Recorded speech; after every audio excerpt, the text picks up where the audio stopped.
అండి నేను మీ పేరు?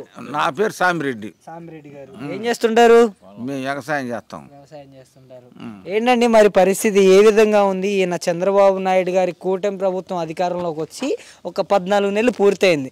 ఈ 14 నెలల కాలం వ్యవధిలో ఆయన పరిపాలన ఎలా ఉందంటారు? మాకు బాగానే ఉంది. ఈ పొలం అది రేటు పెరిగింది కాబట్టి మాకు బాగానే ఉంది. ఇక్కడ బాగానే ఉంది. ఇక అంటే ఈ రైతు భరోసా ఇవన్నీ ఒక సంవత్సరం పోయినాయి. ఇప్పుడు ఒక సంవత్సరం ఇచ్చాడు. ఇప్పుడు ఇచ్చాడు మొన్న 7,000 ఇచ్చాడు.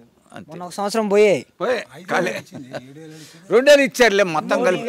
మోడీ 2,000 25,000 అది ఆ సంవత్సరం పథకాలు తిరిగి రావా మళ్ళీ? ఇంకాడికి వచ్చేది ఎట్టెక్క మళ్ళీ తెగపోయేటప్పుడు ఇంక మధ్యలో ఈడ మళ్ళీ పథకాలు ఏమి ఇవ్వడా? ఇంకా మధ్యలో ఇంకా పథకాలు ఆడి రైతుకి ఇంకేం లేవు. మళ్ళీ సంవత్సరం అయితే ఇస్తాడు, లేకపోతే లేదు. అంటే ఇప్పుడు చదువుకునే పిల్లలకి ఎంతమంది ఇచ్చాడయ్యా? మరి 18 సంవత్సరాలు నిండితే చాలు ప్రతి మహిళకి. అయిచ్చేగా అమ్మ జగన్ మునిగింది, అయిచ్చే పోయింది. మరి రాహుల్ గాంధీ గారు ఏంటండి ఈవీఎంలు లెక్కలతో సహా బయట పెడతానన్నాడు. కొన్ని బయట పెట్టినట్టు కూడా ఉన్నాడు. రాత్రి దులుపుతున్నాడు, ఆడ చూపిస్తున్నాడు. అవును, ఫ్రాడ్ జరిగింది అంటున్నారు. మరి ఇంకా నిజమని తేలితే ఎలా ఉంటుందంటారు? ఎలా ఉంటుంది? ఎలా ఉండేది ఏమో ఇప్పటికే ఎకనెక్ట్ అయింది టీడీపీకి. తర్వాత ఎట్టుంటుంది ఇక వాతావరణం బట్టి మనం నడుస్తూ ఉంటుంది. జనం అంతా అట్టుంది వాతావరణం. మరి ఇక్కడ మనకి పులివెందుల్లో కూడా జెడ్పీటీసీ ప్రచారానికి వెళ్తే వైఎస్ఆర్సీపీ నాయకుల్ని దాడి చేశారు కదా టీడీపీ వాళ్ళు.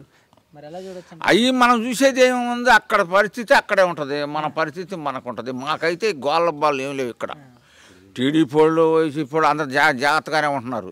ఎవడు కోడే ఎందుకయ్యా మనకు తగాదు, వాళ్ళు బాగుండగా మా మండలం మొత్తం బాగానే ఉంటుంది.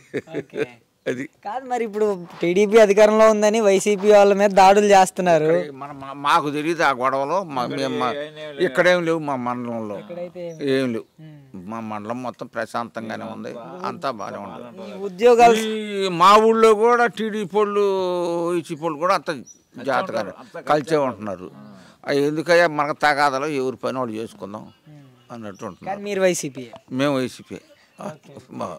20 లక్షలు ఉద్యోగాలు ఇస్తానన్నాడు, నిరుద్యోగ భృతి అన్నాడు. వాటి సంగతి ఏమైంది? అవన్నీ మనకు తెలియదు. ఆ గొడవలు అవన్నీ తిరిగే వాళ్ళకి వాళ్ళకి అర్థమైతే మేము ఎరుగు మీద కూకుంటాం, చేనికి పోతాం.